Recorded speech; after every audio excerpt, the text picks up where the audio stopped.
online has every stat, every matchup, and even live odds and spreads to bet on during games. Think you know your stuff? Get in on our $200,000 mega contest and pick 5 games against the spread every week for your chance at weekly prizes and a share of $200,000. When the game's over, head on over to our online casino and get in on a game of blackjack or poker, or unwind with over 150 slot games. Head to the website today to get in on the action. Bet online. The game starts here. Who that say they gonna beat them Saints? Who that? Who that? Who that say they gonna beat them Saints? Who that? Who that? Who that say they gonna beat them Saints? Who that?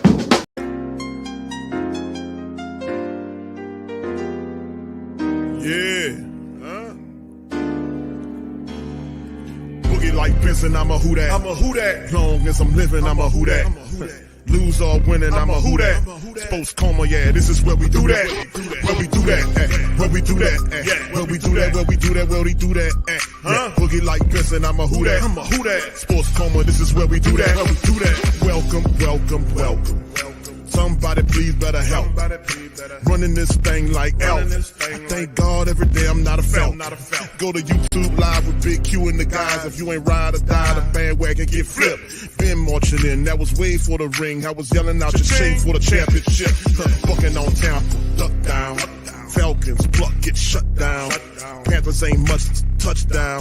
The vision really belong to us now. So much hate on the Saints, you could probably tell. Ever since Bounty Gate hit the NFL, when things seem fishy, then you probably smell the crooked referees or Roger Goodell. Yeah, probably like this, and I'm a who that. Every day I'm living, I'm a who that. Lose or winning, I'm a who that. It's the Sports Coma, this is where we do that. Where we do that, where we do that, where we do that, where we do that, where we do that. Boogie like this, and I'm a who that. It's the Sports Coma, this is where we do that. You're listening to the Sports Coma with Big Q and the guys on the PRO Media Network.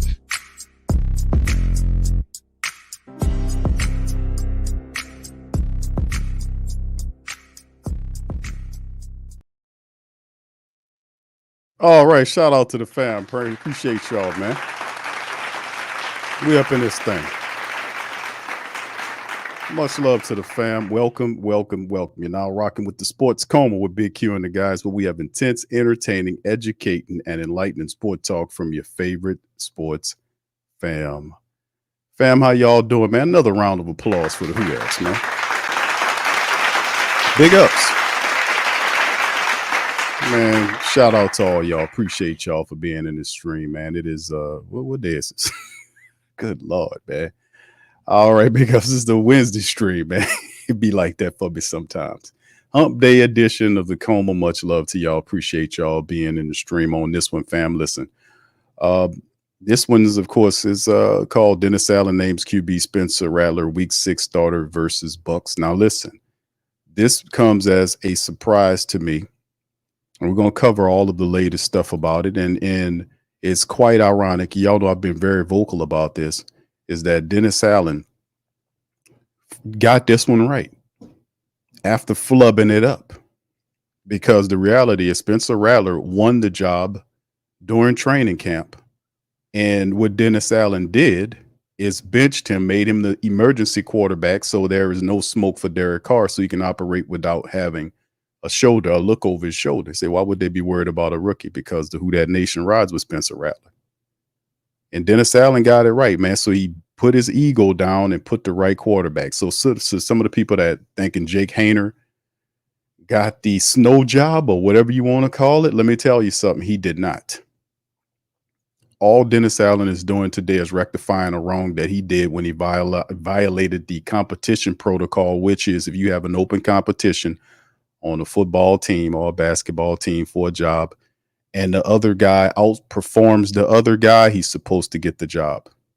That's why he played games with who's going to be the quarterback in week 1 and 2, because he knew he was trying to keep the pressure off of Derek Carr. So if Carr struggled and started throwing interceptions, what was going to end up happening was family from the stands would be calling for Rattler. He did not want that to be a problem.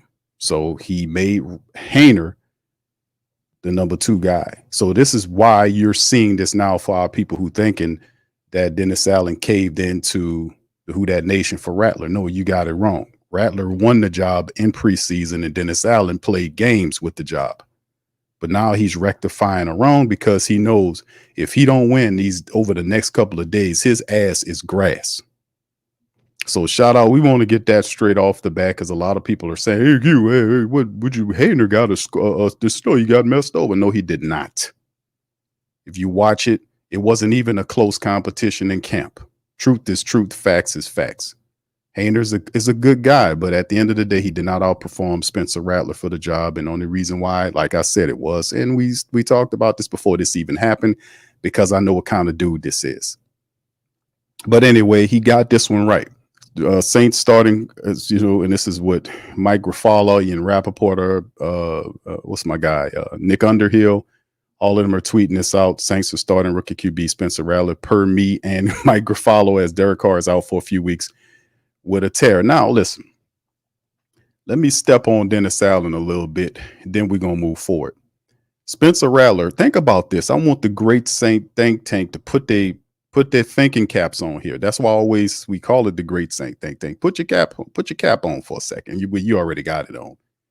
But for those who might not have the thinking cap on, put it on and think about this. Think about this for a second. You have Derek Carr, who's the quarterback of your team, starting quarterback. Spencer Rattler is not good enough to be his backup, not the number 2 guy. Think about what's going on. So the moment they realize that Derek Carr is out for multiple weeks, they leapfrog Spencer over Jake.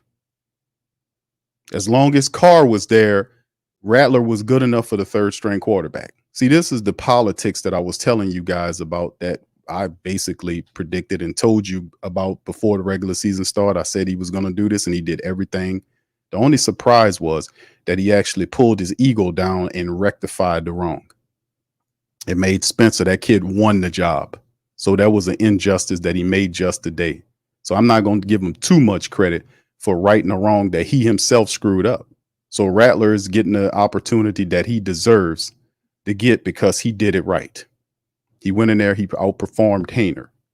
So, but with that being said, I am very happy for Spencer Rattler that he'll get an opportunity to get in there and see what he can do against the Tampa Bay Buccaneers, a team who is going to be very spiritually and mentally dialed in this matchup against the Saints because of what's happening in Florida. Prayers up to our Florida people out there going through this Milton monster of a storm that they have to deal with. It's supposed to be going ashore south of Tampa.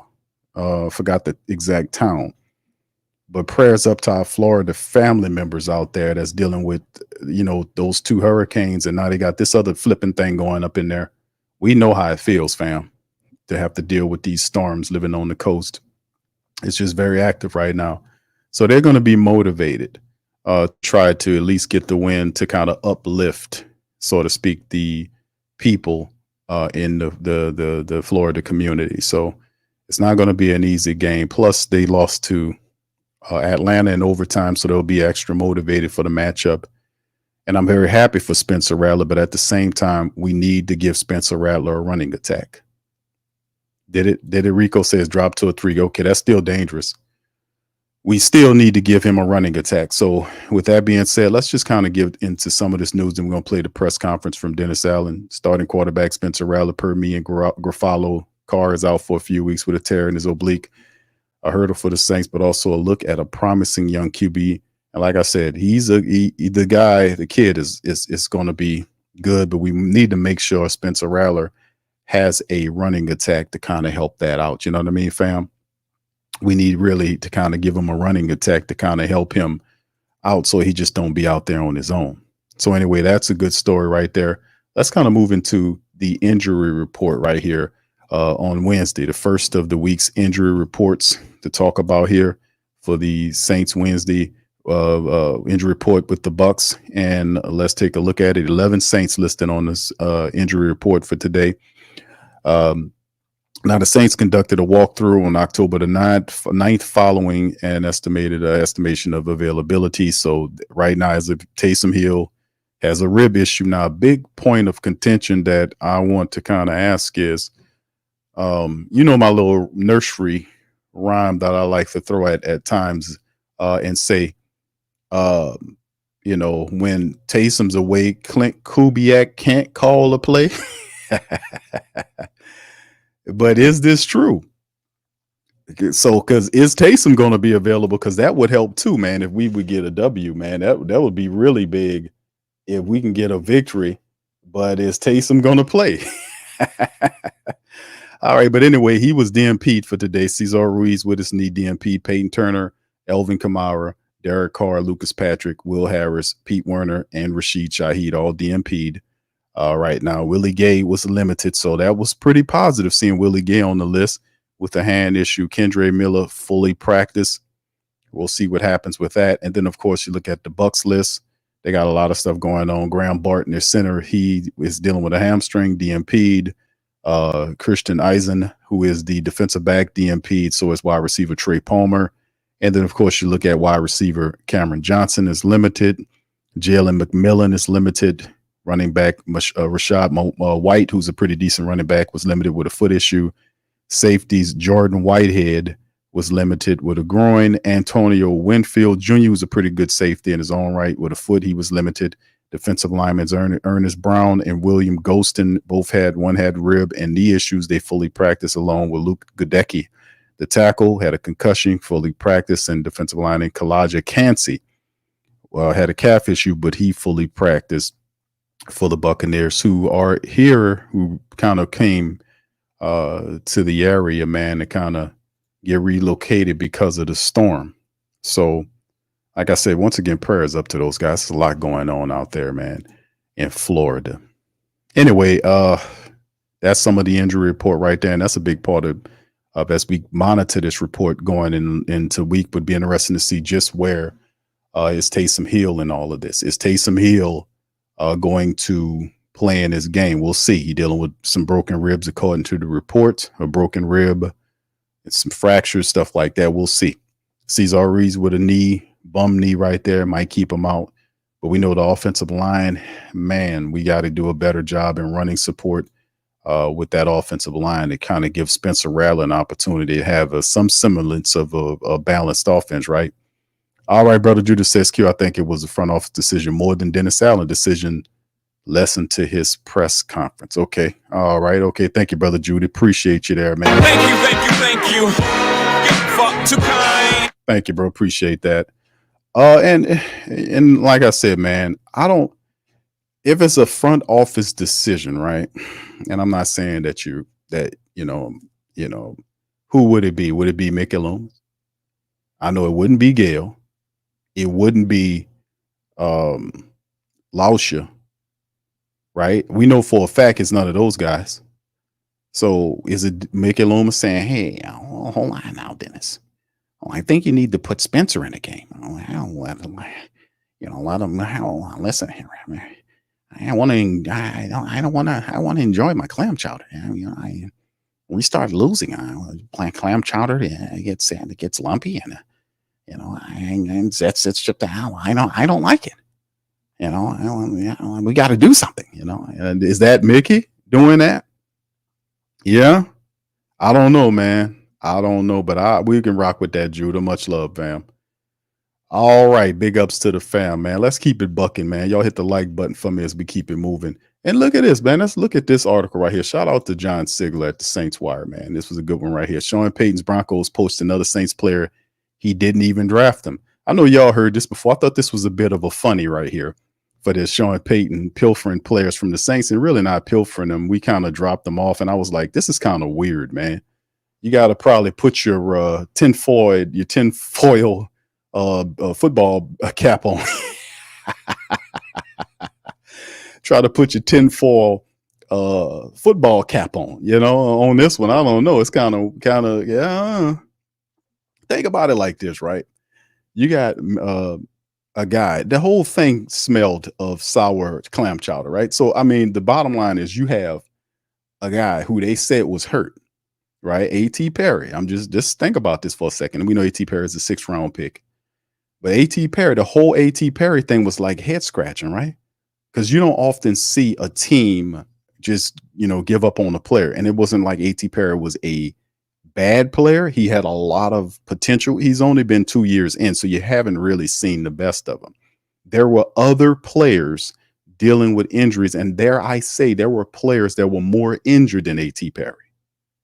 Nick Saldiveri, Kendre Miller, and there were others that were more injured than A.T. Perry. And if you have an injured player who can't play, he fits the breakdown to be put on the injury list, right? You don't cut him to place him on the injury list. You don't do that. You just place him on the list just like that. And then that frees up magically, almost like David Copperfield came through there and waved a magic wand, or Merlin the magician. And boom, wham, bam, bing, you got an open spot for McGovern, right? Well, we cut him to make a spot. If he's hurt, you just put him on the IR. There is no cap on the list for IR players, right? And so, so what they do? So they cut him. So Mike Triplett asked Dennis Allen during the press conference, was you going to sign, are you going to re-sign him on the injury list when he clears waivers? And Dennis Allen said, no. He says, practice squad.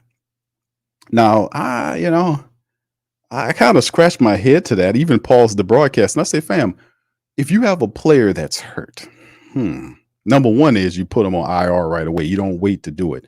An example is, look at what Kansas City did. With Rice, the fantastic wide receiver they had got hurt, they didn't cut him and then wait and say, hopefully he clears waiver, we'll put him on the injury. No, they just designated him an IR player, right?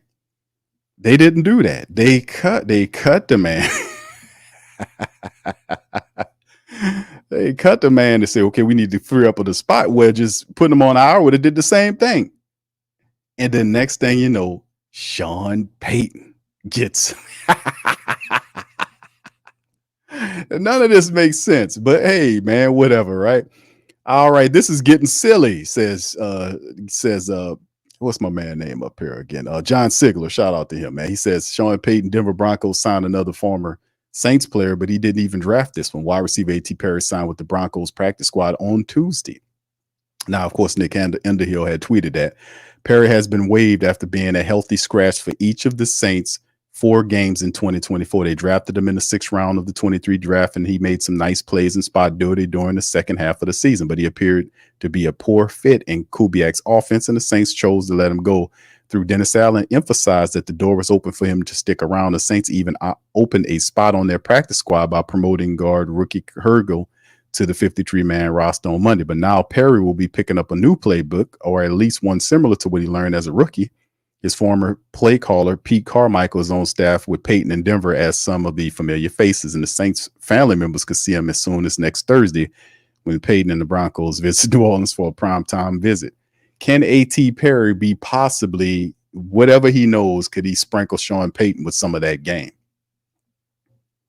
When you get a player, right, that soon, of course, Sean Payton's going to say, man, let me talk to you about what's going on here. And he's going to give him game. So it's I just wanted to share that with y'all. That was a very interesting article, right? I was like, what is going on? People like, man, I think he opening up a spot for Adams. And, they both of them got number 17, whatever. And I'm like, I don't know. I don't know about that one, but it is what it is, right? Because IR, you don't have to clear a spot for practice squad for him. If you IR him doesn't come with a cap on how many players you put on it if he appears to be hurt. Whatever, so we're going to keep it moving, man. Anyway, let's move on to this guy. This guy right here looking like a whipped dog here. I mean, he just looking all down in the dumps. Hey, lift your damn head, man. All right. Anyway, shout out. True Hurt says, what's going on, Big Q? Shout out to you, brother. Thank you for the super chat. Thank you. You're fuck too kind. Thank you, man. Appreciate you, man. And shout out to Sadat says, we should see if Jim Everett or John 4K. Yeah, I used to like John 4K. He was in for that. What was that? That was what was it? That was a strike year. It was a strike year when John 4K was there. And John 4K played decently for us that year would be willing to come back for a couple of games. Just say it. Thank you, man. Appreciate Thank you. Get fucked too kind. all I can say, fam, is in the end, man, we need to win this matchup, fam. We really do. We need to win this game. I said it last week against Kansas City, but it's getting kind of hectic. You know, it really is getting kind of hectic around here, man. You know, injuries are mounting, and I know most of these guys that are hurt will eventually come back. But man, I'm just being honest with y'all, fam. We dealing with some stuff. And see, and that's the part of the game that gets really difficult, right? When stuff happens like this, and then ultimately what occurs is you'd be looking at it, you say, damn, Saints got injury issues, like the offensive line is dealing with so much stuff. And then you look around, you say, damn, man, we need to learn. This happens, that happens. And that's how life hits you in the NFL. That's how it is. You got to be able to adapt, adjust, and still be successful, such as life, especially if you're playing at a level where you had a job, a high stress job, where you got to be on your stuff the majority of the time. You just got to have it together. You know, you got to be with it. And let's see what Dennis Allen talking about, man. Let's see if what he's talking about. Excited about the opportunity. Sure, you guys are all going to be wondering who's going to be the quarterback. Spencer Rattler will be the quarterback for this game. We talked a lot as a staff about what we felt like was the best thing for us and give us the best chance to win the game. That was the decision that we made, and we're excited about him getting an opportunity to go in there, and we'll let him go play and see what he can do. What was the reasoning? Yeah, I think we just internally, talked a lot about it and felt like, in this particular game that he was going to give us the best chance to win. Both him and Jake both have been practicing extremely hard, preparing to be the starter. It was kind of the conversation that we had at the beginning of the year that, Jake would be the two to start, but there wasn't going to be any. It was really basically going to be kind of a week-to-week deal. And we just felt like for this game was going to give us the best opportunity. What's the difference? I don't think week-to-week deal on backup quarterbacks is the thing. I mean, usually I think it's political with the backup quarterbacks because we know what time it is. Like I said earlier in the broadcast, Dennis Allen plays games, and it's called a protection matrix. I broke this down before he even started this, and I warned the family members going into the regular season when we were still in the preseason that he was going to do this. Put one in the chat if y'all remember that. Because I often talk about the protection matrix, which is people say, what the hell is that, Q? That sounds like the new Matrix movie. No, it's not the new Matrix movie. What it is Dennis Allen's, who drafted Derek Carr. He forms a bubble of protection around Derek Carr so that Derek Carr is comfortable, meaning that he doesn't have any competition for his job. And he did that when Spencer Rattler took the Who Dat Nation by storm and was starting showing off and doing his thing. He earned the love of the family members and the support from the family members. Dennis Allen seeing that shit and how he was playing and how he outplayed Jake Haener. And then he played political games with the competition because to keep it all the way funky, Spencer Rattler smoked Jake Haener during the preseason to earn the second job behind Derek Carr. Now the protection comes in. Why would a 11-year quarterback care about what a damn rookie talking about? Well, when that same 11-year quarterback started getting a little pressure in his face and start throwing off his back foot interceptions, and people from the stands get disgusted with his style of play, and they start yelling for Spencer Rattler. He didn't want that to happen. So he played political games and made Rattler the third quarterback, even though he beat Haener. That's why I have a problem with Dennis Allen for these people out here. Say, Q, what's up with Dennis Allen? They never think about none of this shit because it's all about football, and they don't even look at these people as people. You can't be nobody's head coach if you out here playing games like that. You're supposed to be a professional coach. And you violating the competition protocols and playing favoritism games to protect another player. He doesn't need your protection. That's why I get upset with these guys, because that's not how a man's supposed to do, or any person's supposed to operate if they're in the professional sports and they trying to win. That's when cracks and fractures start happening, when people notice this, and I wasn't the only one that noticed it on the team. that's seen this play out like this. That's what pissed me off. That's how his team was fracturing and cracking last year when players started getting mad because of the losing, and Marshawn and Elvin and all those dudes say, man, this ain't who we are. Of course, DeMario and Tyrann Mathieu, they wouldn't bat at a fly. It was all good. They ain't say a damn thing toward it.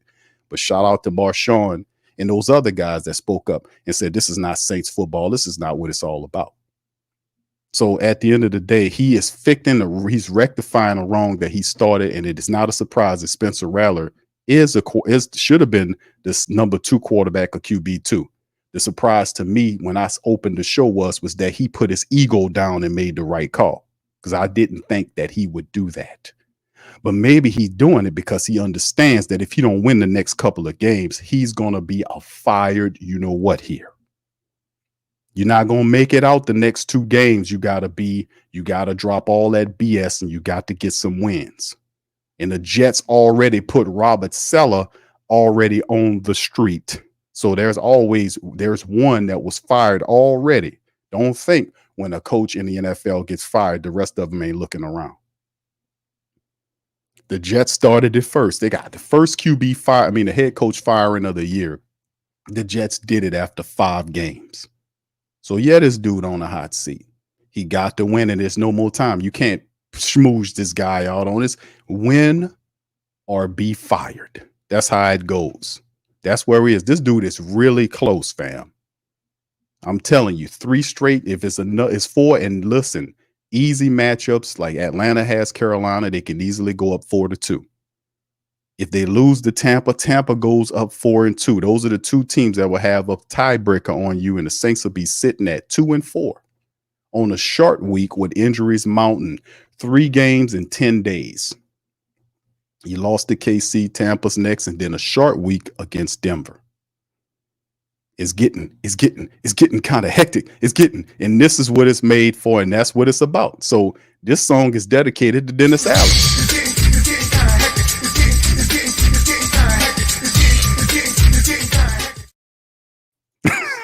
Choosing one to be the backup and choosing one to start a game. Yeah. I don't know that there's a distinct, difference there. We just felt like this would be the right time for Spencer to get his opportunity. And is there anything specific either about the matchup, the state of the pass protection of the offensive line? I think we'll keep all those things internal in terms of what went into making that decision. But there was a lot of discussion, and we came out of there feeling like this was the best thing to do. Come on, man. Ain't no internal discussions, bro.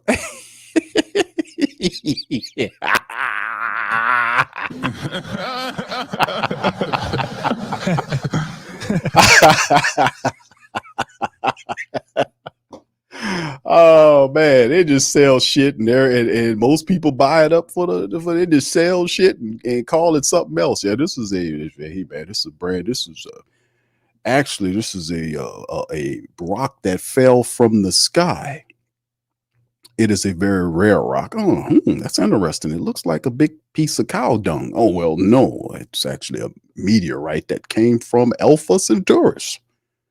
Well, how do you know it came from? Oh, we got the right technology to be able to decipher where it came from in the directory or the trajectory of where it fell from. They just tell you anything.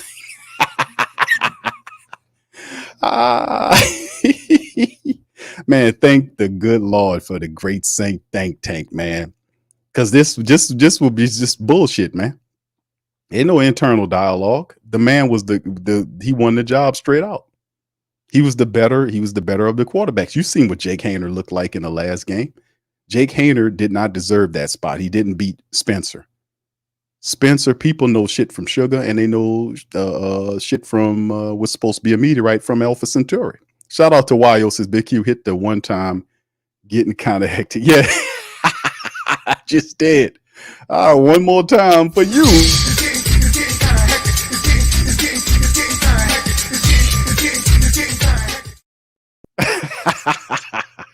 Thank you, man. Appreciate you.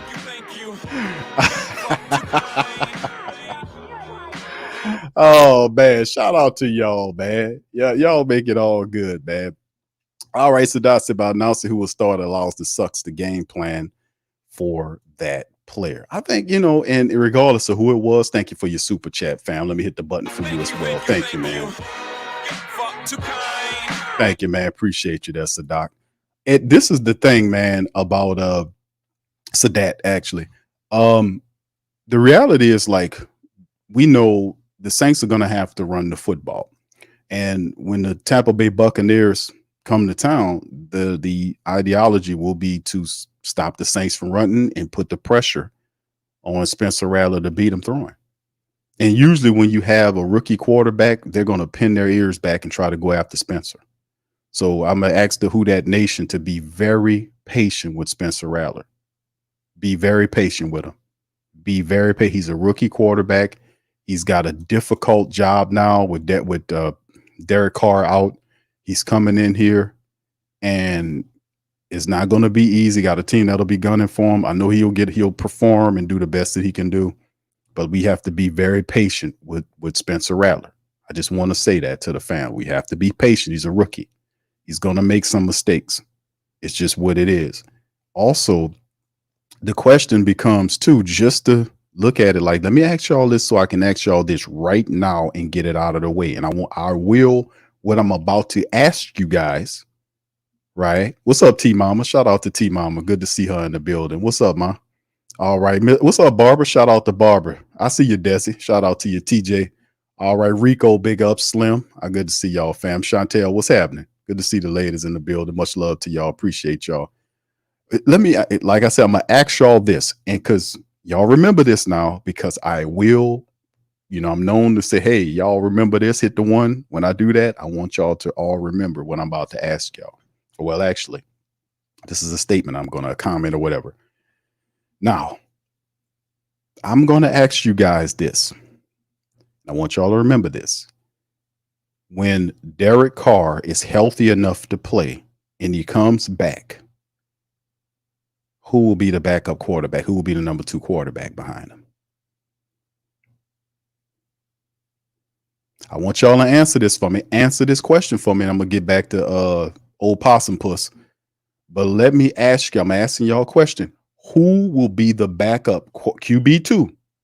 I'm asking now. I'm asking because this is a starter just for week 6. Obviously, Carr is week to week, but eventually he will return, right? Who will be the second quarterback when Derek Carr comes back? Who will it be? Now, I'm asking y'all this for a reason, and I want y'all to remember this exact time, this exact moment in time, because it will expose a lot about what I was talking about with the protection matrix. Because this is, boy, the Most High is something else, man. That's why they had that old guy made this old saying back in the day where you can make a plan and the Most High makes a plan. And then the statement is, who's the best of planners? Who's the best planner? You can try to set yourself and try to be as devious as you can, and then create a plan or do something that's off code, because that was an off code move.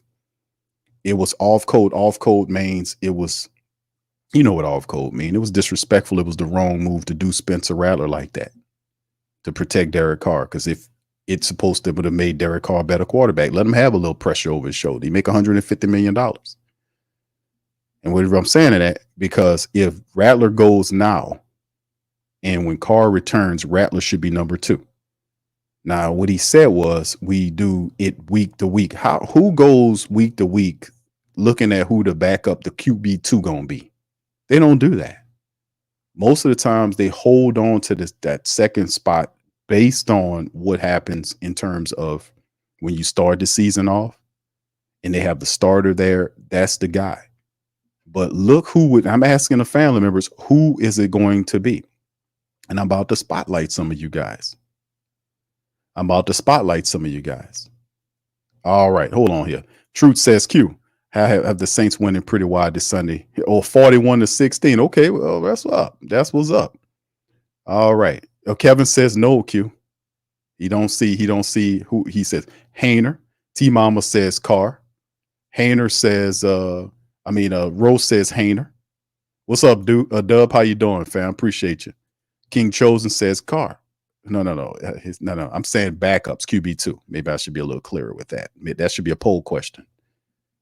Who is going to be the QB2 when Derek Carr returns? And it's like, well, why is that important, Q? Look, Hainer, unfortunately. Big Valley says Jake Hainer. Jake. Chantel says Rattler. You know, and they got a few. He says Taysom. Young City says Jake. Right. Is Jake, says Rick. Jake. Now, why are you guys saying that? Why are you saying Hainer? What's up, Beverly? All right. Brother Wallace says should be the rattlesnake. Jack says should be the best QB. Right. Greg says it's going to be Hainer. Now, for Trap Star 318 says it's going to be Jake. Now, for the family members that's saying that, why are you saying it's going to be Jake Hainer? Answer that for me. Why are you guys saying it's Jake Hainer? The low IQ matrix. No, CB. It's not going to be Michael Vick. No, it's not. No, it's not Cam Newton. No. All right. Pelicans Nola says Jake. Now, why are you guys saying Jake Hainer? Why are you guys saying that? All right. Why are you guys saying it's Jake Hainer? Explain your question, please. No, it's not Matt Mulk. You throwing some old school names up there. You about to run through the whole LSU old QB list. All right. Brother Byron says Q. Easy answer. Rattler's the backup once Carr returns. Okay. For my family members. CB just all over the place, man. All right. Why are you guys saying that? Why are you saying Hainer? Look, Mad Drummer says Hainer. Brother Rose says Archie Manning. No, not Kev. Not Aaron Brooks. No, not Bobby Abear. No. Bobby Abear only wish. Why are you guys saying Hainer? Let's see let me see what you guys are saying. All right. Why are you saying? What's up, Randolph? Shout out to my boy Randolph, man. Christopher says Jake. Joanna says Jake. Now answer the question. Why are you guys saying Jake Hainer?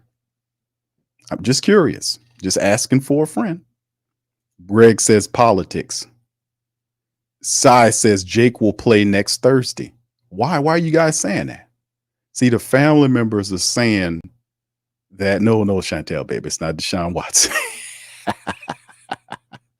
No. All right. What's up with that? Let me see if I get a good answer from the family members. They all joked off, man. That's his role, said Mad Drama. Oh, so the family members thinking that Rattler is just the fill-in for this game, and then once Derek Carr comes back, Spencer goes back to the emergency quarterback level. Is that what we're talking about here? See, I want to know. Okay, Mott says he answered. I'm sorry, Mont. I didn't see your answer, my brother. I didn't see your answer. It's a lot going on here. It's a lot of screwing. Okay, he says we saying that it's based on the Jameis Winston situation, which is the Jameis Winston situation is, see, Dennis Allen's done this before. It's what the family's alluding to. See, the Great Saint Think Tank are also good on pattern recognition. For those people that just, that don't know what we're talking about, Dennis Allen has a history of doing this. Now, we knew, like, when the whole Jameis Winston situation was something that occurred where what happened with Andy Dalton, he was emotional in his response to handling that. And when Jameis was good, even Jameis spoke about that. He was upset about how the game plan. He said that Dennis Allen lied to him about being a starting quarterback. And I said, when that came out, he went to the press on that and he told the truth. I said, Jameis Winston is not going to see one game. He ain't going to play in one game. And from that point forward, Dennis Allen stuck with Andy Dalton, even when the team offense was stinking. He has a history of doing stupid and silly stuff like this. That's why he's ultimately going to be run out of town, because he can't even check himself. He can't check himself. A guy that's this undisciplined, this ignorant, this foolish, and this backstabby is going to end up firing himself eventually because he's off code. He doesn't even, and many times I think it's just embedded in him because it's a competitive game to be a backstabber to get in some of these positions. And it happens in the business world. It's not indicative of pro football. You guys know wherever you work at, or if you go to school or wherever you go, they got a backstabby social climber there that'll say or do anything to gain position. They don't have any morals. They don't have any respect for themselves as a person. They don't have any respect for their body. They will do any and everything they can to climb to a position for money or whatever. They do it all the time. These are those type of people. And being off code is wrong when the off code stuff happens to them, but it's not off code when they doing it to you. They know the difference between right and wrong, but it's only wrong when the wrong is done to their ass. Did you get that? They know what's right and wrong. Don't let them tell you, oh, we don't know what's right. Yeah, they know because they don't want it to be done to them. You dig it? That's what we're talking about with Dennis Allen. We talk about off code. Off code behavior creates cracks and fractures in your team. It happened last year when people don't like Dennis Allen because of the stuff that he does like this. And you see it. And I didn't like what he did, Spencer Rattler, and then spins it like it was an internal discussion. No, he won the job and he deserved the job. And you're fixing the job because you're going with the quarterback that's more qualified to win this game over Haener, who was not ready, and he did not perform up to the standard that Spencer did. So he's cycling and going back because his goddamn job is on the line. He ain't doing Spencer Rattler no favors. His job is on the line. Look at his face.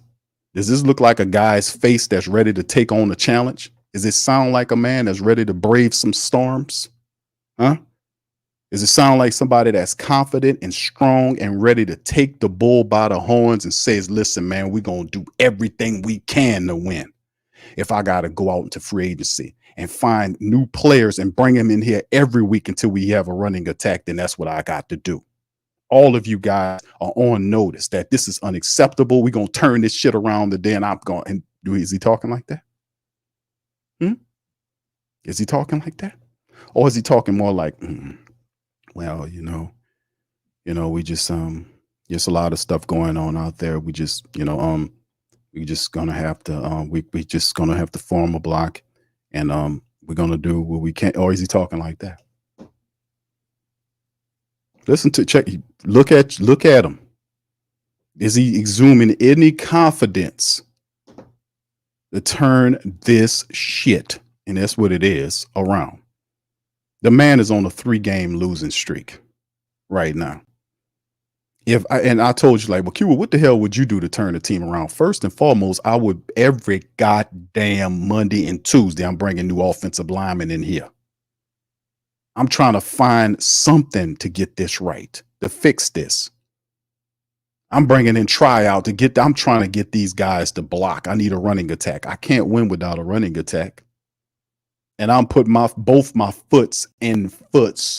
feet, all of that in the ass of my offensive coordinator, because I told you last week that I wanted you to get more guys involved in this offense, and you didn't do that.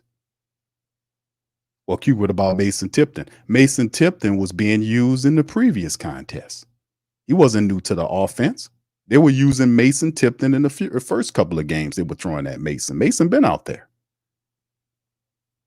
Dennis Allen told Clint Kubiak last week that he told the world that he wanted him to get more guys involved. And what did Kubiak do? Just did the same shit he did in the previous game. He just relied heavily on Alvin Kamara, with Jamal Williams having a couple of carries again. Like I said, man, that's what a head coach got to do. And if the guy don't want to listen, we're going to pull you up out of that. We're going to demote you and we're going to give it to Dennison. Let's say Dennison, let's see what you can do now. Because we don't have time for this. He got to understand he under the gun to make a move and get this team around. You're on a 3-game slide right now. It's a long season, but boy, oh boy, you lose this game. You fall to 2-4, the Falcons and the Bucs, they go to 4-2. That's a gap. And let me tell you something. In a lame duck like year for Dennis Allen, the pressure mounts every loss. It really does. The pressure, everything mounts, because he was already under the gun when he came here, when this year started to win.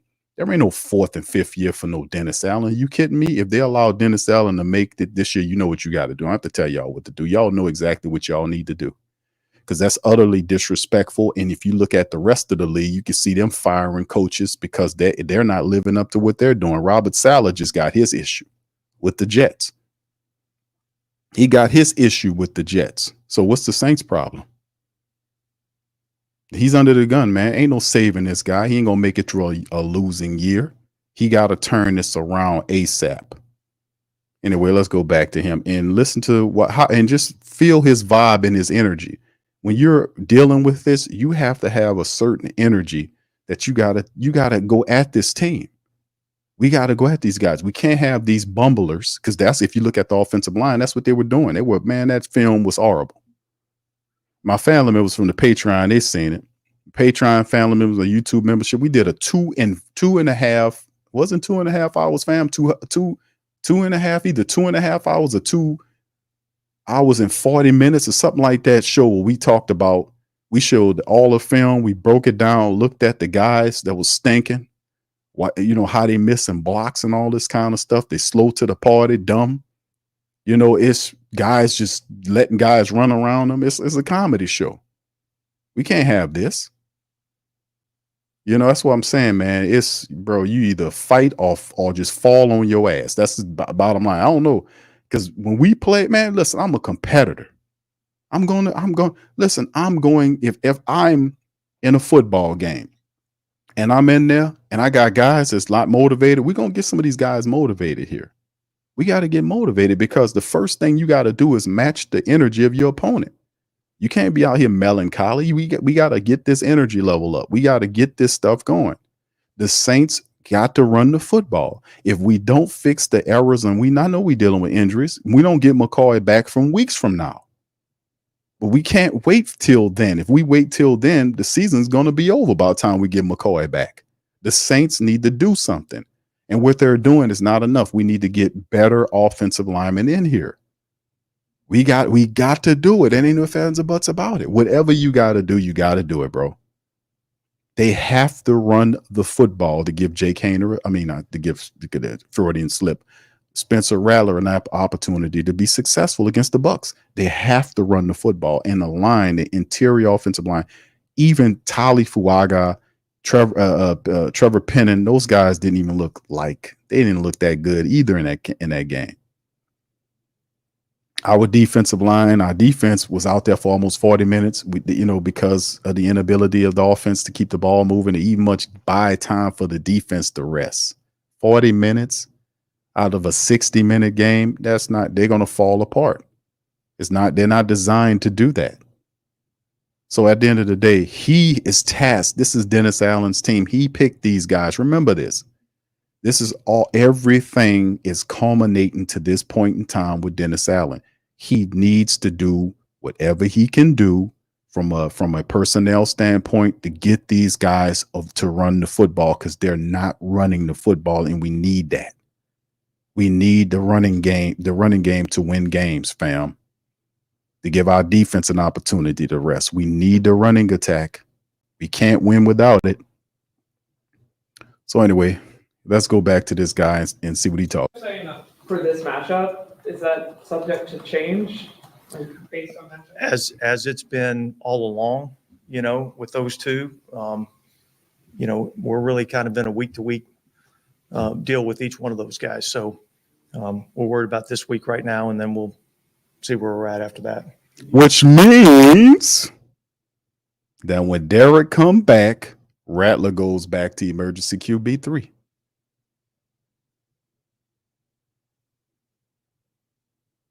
Because we can't have no pressure on Derek Carr. Look how sneaky he look right there. I paused it right there. Look how sneaky he look. Because the thing is, the reporters know. They just can't say. They can't say the shit that I say, man. They can't say it. That's why I say it, because I can say what I want to say. They can't.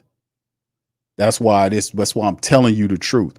The whole situation with Dennis Allen and this whole QB2 and QB3 thing is ridiculous. The man won the job. There is no ifs, ands, or buts about it. Rattler's 2 all the way through. He's the QB2 all the way through.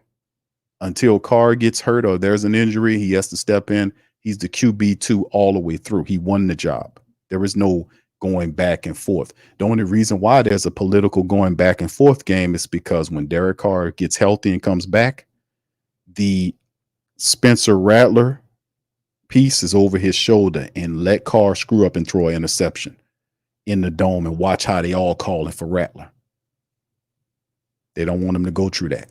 That's why he's going to move him to QB3. This dude think he's slick. He ain't slick. What he going to do is slick his ass up out of here. Watch. Trying to be sneaky on some. Look at that face right there. Look at that possum. This dude is unbelievable, man. You update us on Derek's health, where he's at? Kind of like the whole quarterback situation. It's week to week, really. I mean, he's got an oblique strain, and he won't be playing this week. We'll see where he's at come Thursday, and kind of go from there. But he's really week to week.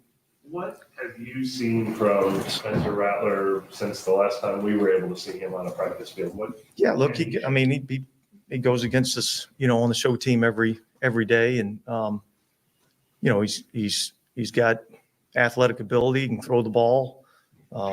He's accurate.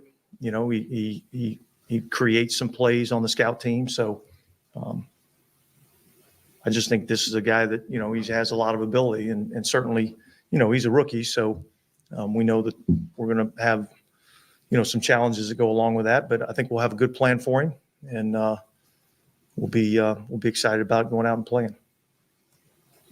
Injured reserve a possibility for Carr? Or? I don't think so.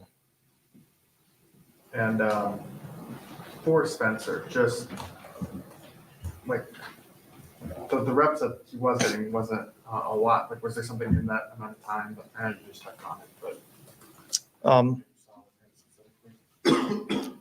yeah, I just think he's done a good job for us on the show team. Man, he's made some really good plays against our defense. He's made some accurate throws, and his mobility's been good. What was that moment sort of like when you tell a 24-year-old rookie that he's about to get his first NFL start? What was it like that? Yeah, well, I think both guys, Spencer obviously excited, Jake disappointed, but both those guys are going to get opportunities as we move forward. So I wish I had something better for you. I know those guys do some extra work every morning. How beneficial is that then, just for the? Well, look, I think Jordan Traylor and Janoko, both those guys have done a really good job of working with these young quarterbacks. They spend a lot of time with them. They're out in the, we kind of start practice with a special team session. And so they're out there working during those sessions, going through all the plays, going through the reads, going through the throws. So they've gotten both those guys have got a lot of extra work. I know you said you don't want to get too much into the details of why you picked one or the other, but with the state of the offensive line right now, was mobility a kind of a key factor? Well, that's part of it, but there was a lot of factors that go into it. But certainly we feel like he's got some mobility.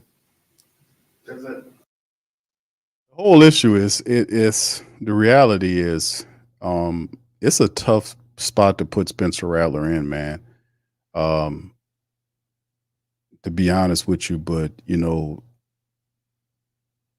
like I said, I have my concerns about the whole situation. I don't like the fact that the Saints can't run the football effectively, and that usually falls on the shoulders of the quarterback to move the ball. So, and if you're a defense, and like if Tampa Bay had a rookie quarterback and we had, we were good, then you know what you would do. We'd be yelling, man, you better blitz. You better blitz the hell out the guy. They're going to clog up the lanes and force the Saints to throw the ball to beat them.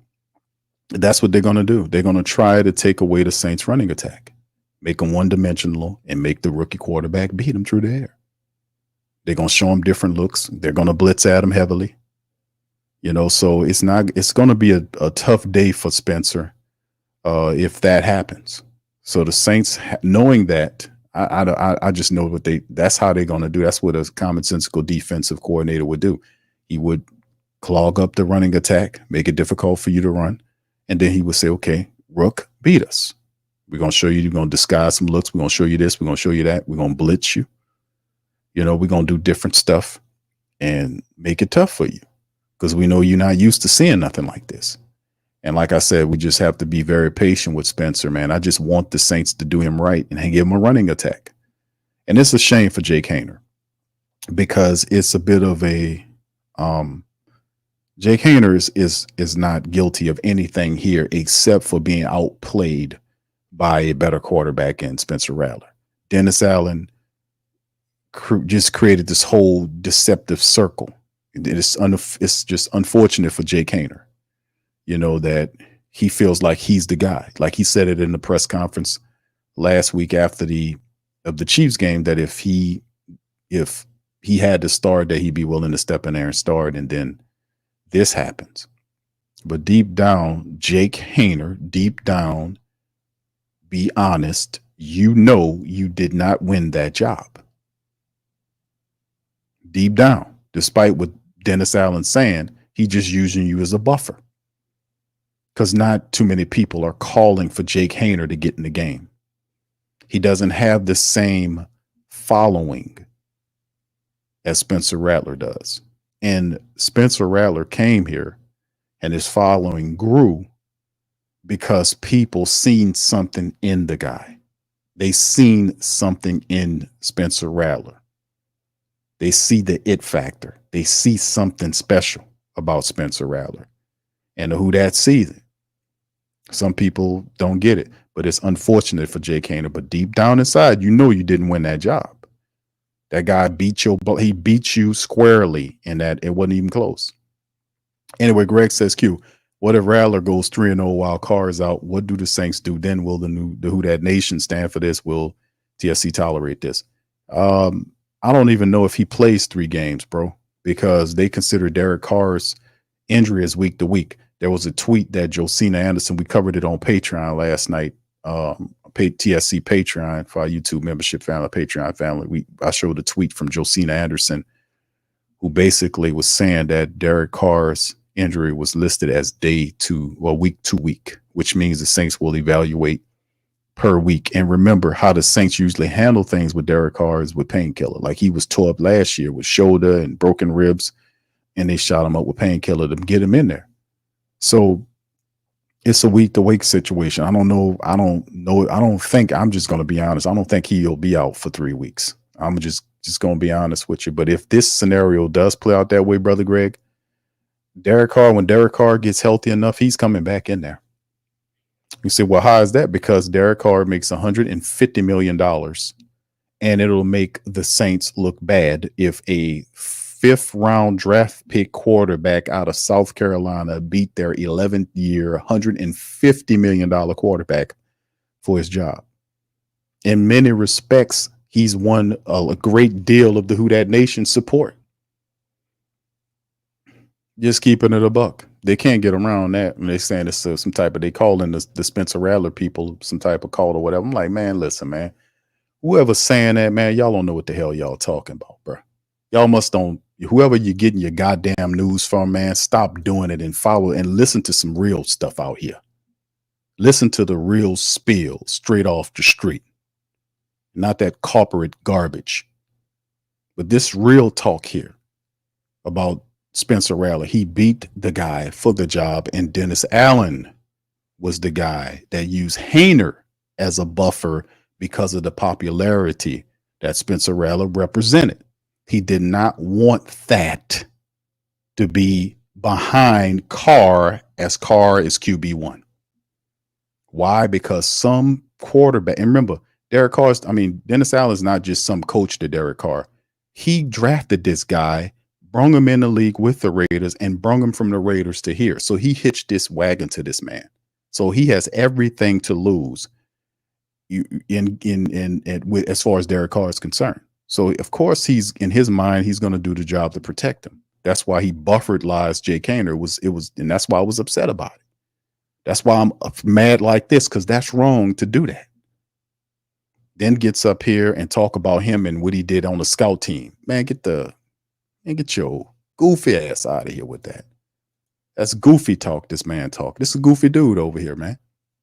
All right, big ups to Brother Judah. Front office. Yeah, front office. You get the nerve of this guy? It's a front office decision. What front office? if you believe that, I got a bridge in San Francisco to sell you. It's got like a reddish color. I got 2 of them to sell you that look like twins. One's a little longer, one a little thicker than the other one, over the Mississippi River down in New Orleans.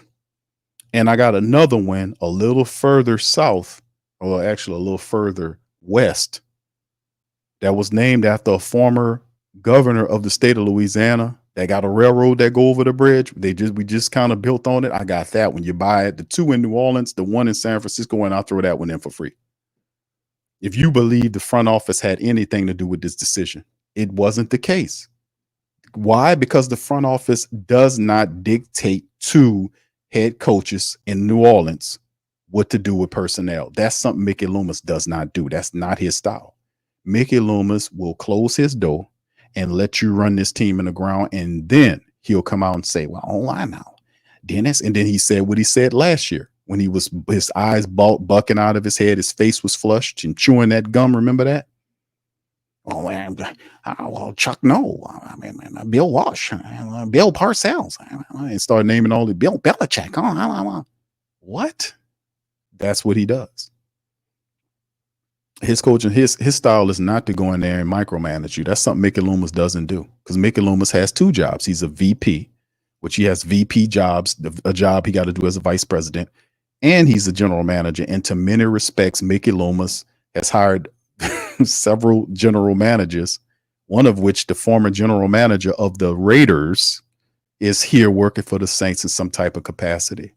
And a lot of his general manager duties are handled by Kai Hartley, and they're kind of contracted out to the rest of these guys. You ask the question, ask Mickey Loomis who's doing the in-season evaluations. I guarantee it's one of those other guys. Somebody got to do it. And he has VP and GM job. That's why I've been the advocate for him to get up off of that. He can keep the VP, let somebody else do the general manager job. That's what I've been saying.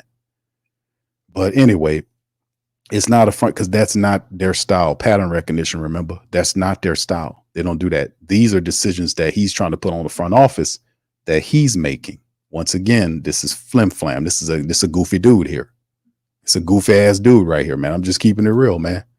If you make a mistake and see it don't do you no good, you can look at his face and see he lying.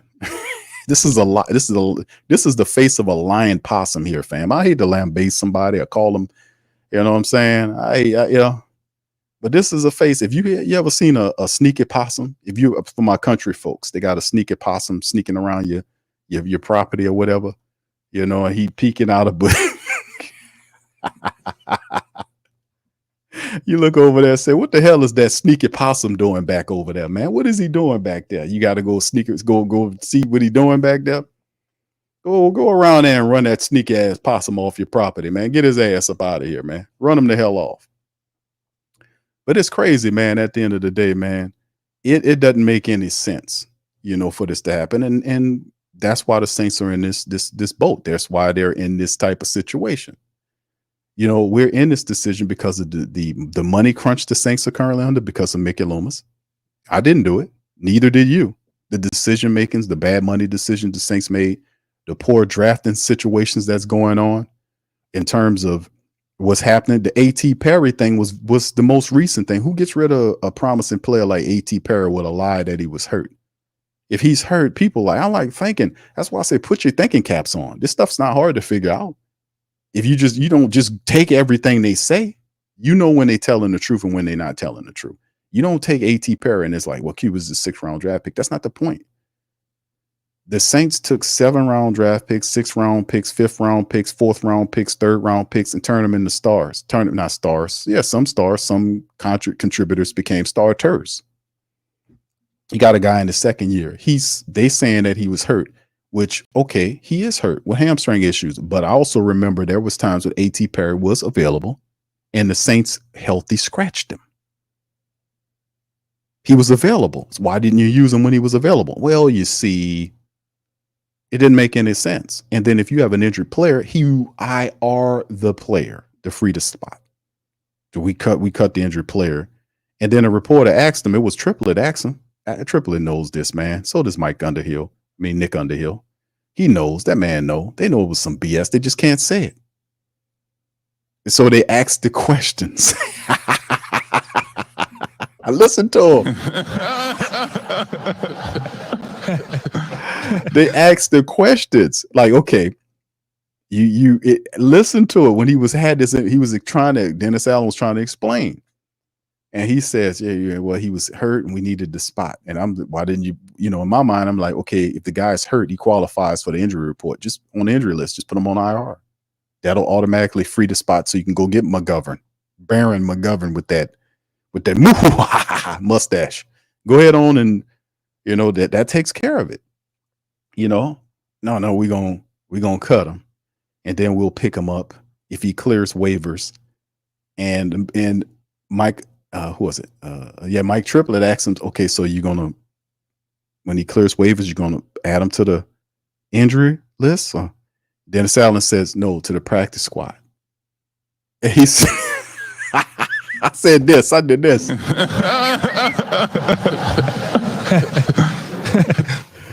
what I did. You know why I did that? Because who takes an injured player and put him on the practice squad? See? And then lo and behold, guess what happens? Sean flipping Payton claims A.T. Perry. Now you come on, not out of all the teams in the world, come on now. Come on now. How does that work? I would say there's something wrong with that. That didn't make any sense to me, but now it does. I say, just time will tell everything, man. That none of that made it. That was a crock of shit if I ever heard. And he got a lot of crocks he cooks. But thank you, Jude. Appreciate you, man. Listen, it's not front office decisions that is impacting the Spencer Rattler thing. And I'm going to prove it to you right now with common logic. Great Saint Think Tank. We love our logic. We love our stuff. If it was a front office decision that made Spencer Rattler would make him to be the call, as Dennis Allen alluded to, then where was that same front office when Spencer won the job and Dennis buried him as an emergency quarterback when we knew Spencer won the job? It wasn't Jake Haener. What was the front office then when that happened? What was the front office then? They wasn't paying attention then, but they paying attention now? No, dude. He's liars, man. Just tell the truth. Live with the truth. Old possum face one. Live with the truth. Live with the truth. Old sneaky possum one. Live with the truth. Don't live with a lie. There's nothing worse than a disagreeable lie-telling possum. That's just the worst. We can't have that. That's terrible. What did you make of the way he was able to play with so many different offensive lines in college? And do you think that could translate to the league? I mean, it'd be hard for me to say. I mean, look, he's been through a lot. He's been tested in the fire and he's come out on the other end. We're excited about, him. We're looking forward to watching him play. And, it's going to be incumbent upon us as coaches to put him in the best position to be successful. Just because it's basically his first NFL snap in a regular season game, is it different than when Derek is starting in terms of the expectation of we might need to make a mid-game change based on, because you've never really seen him do one, or how long of a leash do you give a guy who's going to play? Give a philosophy? Well, look, I think you got to let the guy go in there and play.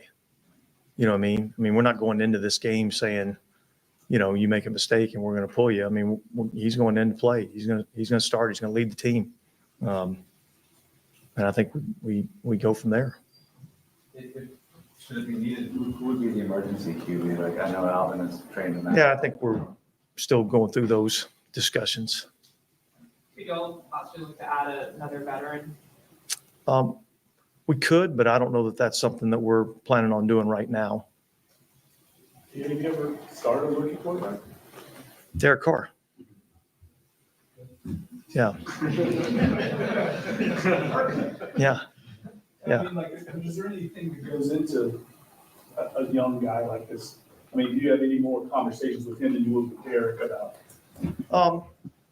Yeah, I think here's the the biggest thing, you don't want to go into this thing like it's this major ordeal. He's next man up, get an opportunity to go in and play, and have fun, do what you've been trained to do. I think sometimes you can make too big a deal of it and create more of an issue than you really need to. So, we'll go through the things that he needs to know. We'll get him prepared, and then we'll let him go out there and play. Well, you say that you're going to get him prepared for what he needs to do. How much are you guys going to change the scheme around maybe his capabilities or limit? Yeah, look, I think you're always kind of looking to see what your guys can do, what they can do well, and try to put them in the best position to be, successful. I think it's challenging to say you're just going to totally run a whole new offense. We're going to put some plays in that we feel like he's, able to run, and we feel very confident in his ability. He's in the scout team, doesn't he want a whole new offense every week in practice anyway? It's different. It's on a card, the reads aren't necessarily a lot different. Is he more of a Jalen Hurts type or a Pat Mahomes type or a Dak type? He's a Spencer Rattler type. How do you think he'll handle the complexities of what tackles? Yeah, I think he'll handle it well. I mean, I think it's going to be difficult. Todd's always done a really good job with the defense there. A lot of exotic, blitzes and pressures and stuff like that. I'm sure we'll get our fair share of those. And so, we just got to prepare him for the looks that he might see. And then we got to, count on his instincts to make some plays at times.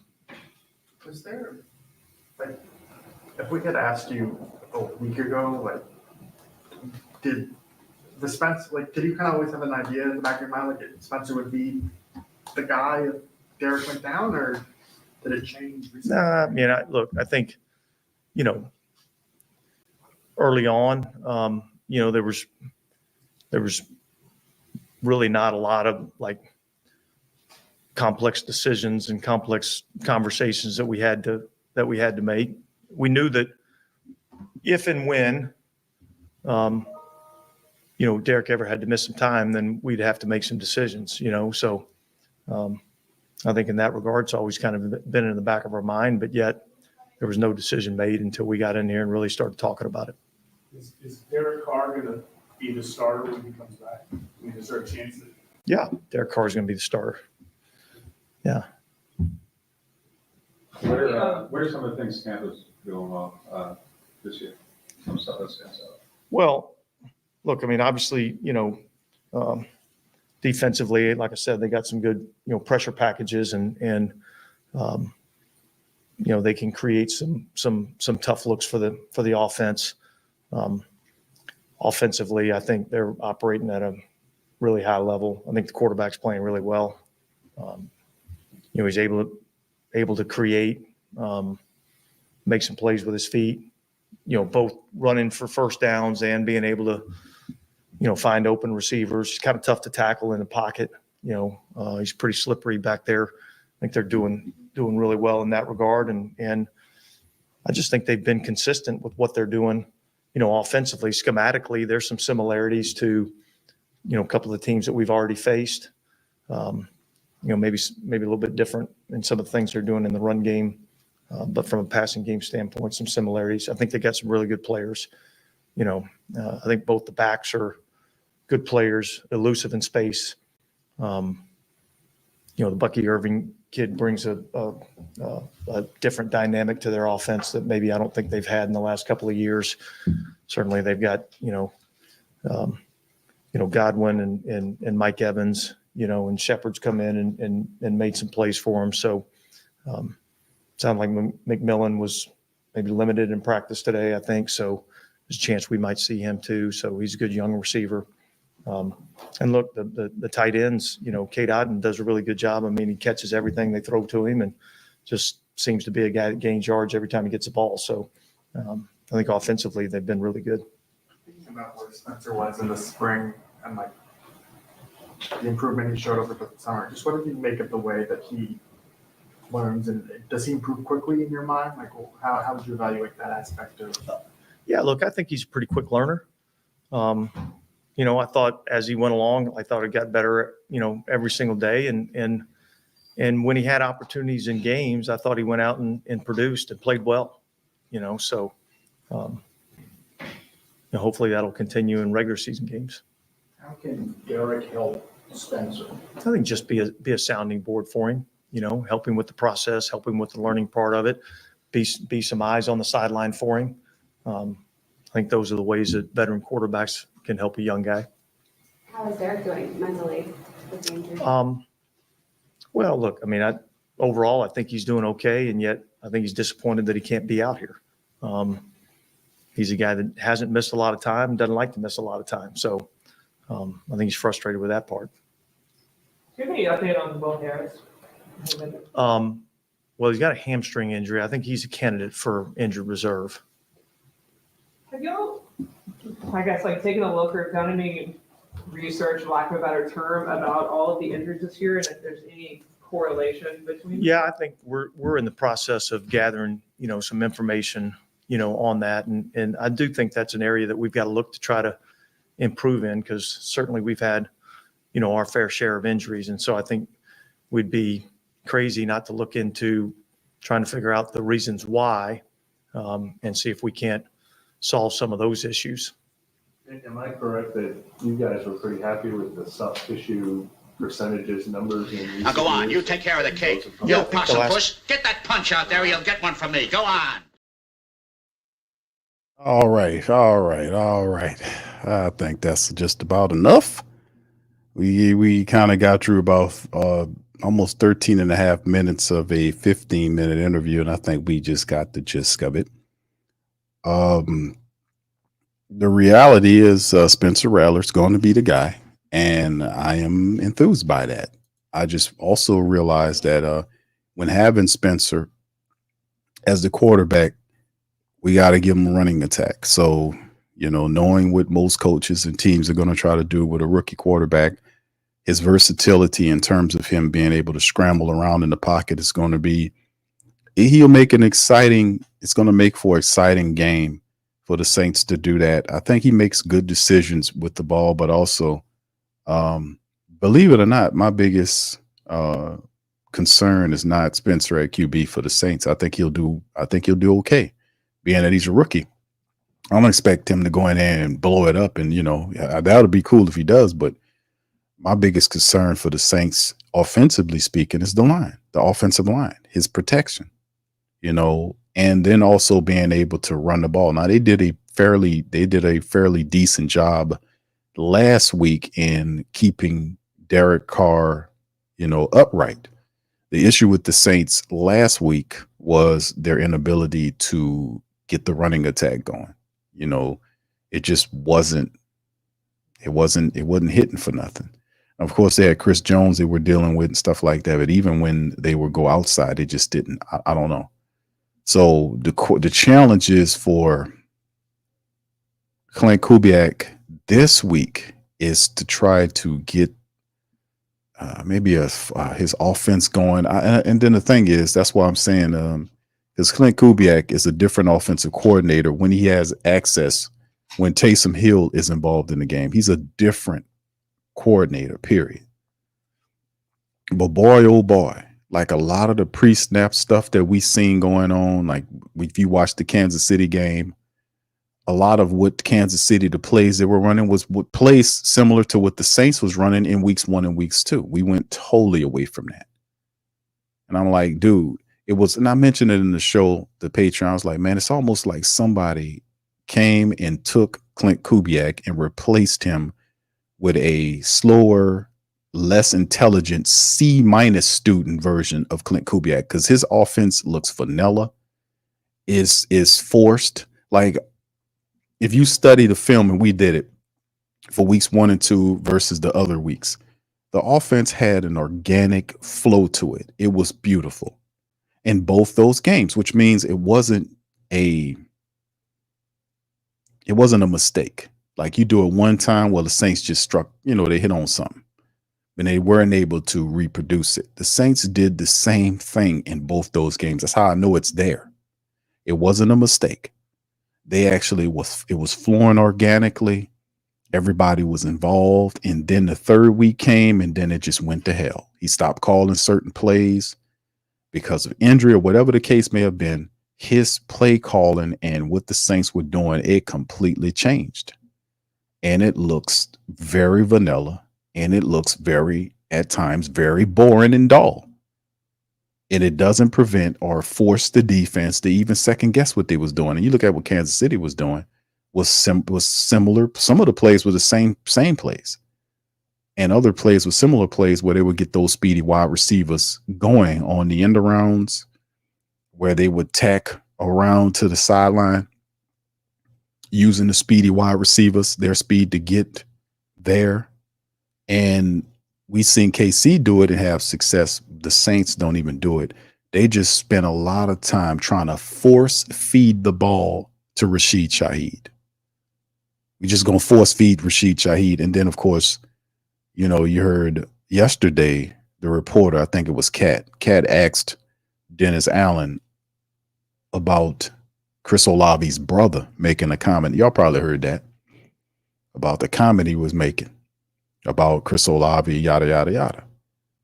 And that's what they were doing. The offense was trying to force feed Rashid Shaheed. Chris Olave's the guy. We know Rashid Shaheed is a good young wide receiver, but man, the best wide receiver on the Saints is Chris Olave. He's the guy. So I don't know what, you know, like I said, I don't know if they can get that back. I don't know what could be, but it's all Kubiak. Kubiak, he would Taysom Hill, and I keep saying the same thing, and the tape bears that term, makes it truthful. When Taysom's away, Clint Kubiak can't call a play. It's so true. Boy, when he got Taysom Hill out there, he a different person.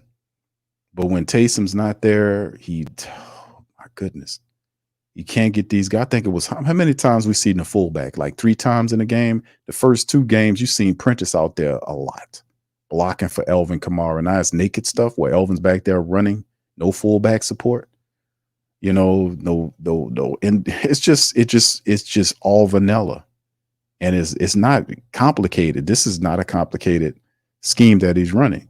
Injuries or not, you still have to stick to your identity. You still have to do what you're known to do to keep teams guessing. We're not doing that. So and Dennis Allen noticed it. Credit to him noticing it. He noticed it 2 weeks late, but at least he did, and told Kubiak, we got to get other guys involved. And I kept saying, where's Jordan Mims at? Why we can't get a ball to Williams more? He's averaging 4.5 yards. Why can't we give him the ball more? Especially later on in the game. And I keep saying the same thing. Like if you got a north-south thumper back, and you having issues running up the middle, they can't open up lines. There's ways you can run the football if you can't run it directly up the center of your offensive line. There's other ways you can move the ball. You got to get creative with it. You have those stretch run plays. You have it's a ton of plays. And like something I noticed that really works for other teams against our defense is, they use the dive plays or they'll use the delayed draw plays. That works really well. They'll hit the Saints with 4 or 5 wide receiver sets, spread the defense out. They'll go into a shotgun like they're about to throw it. And then the running backs to the right or left of the quarterback, like he's back there to block. And then the guy just give him the ball and he takes off on the delayed draw. That works on the Saints. Maybe we can use that. We can use Elvin as a decoy, put Jordan Mims in there. Remember him? Jordan Mims, number 33. He plays for the Saints. He's on the active roster. He's never deactivated, but he seems he can't get anything, can't get on the field. And this is a guy that Clint Kubiak was ranting and raving about during preseason, but he can't get a snap. I don't get it.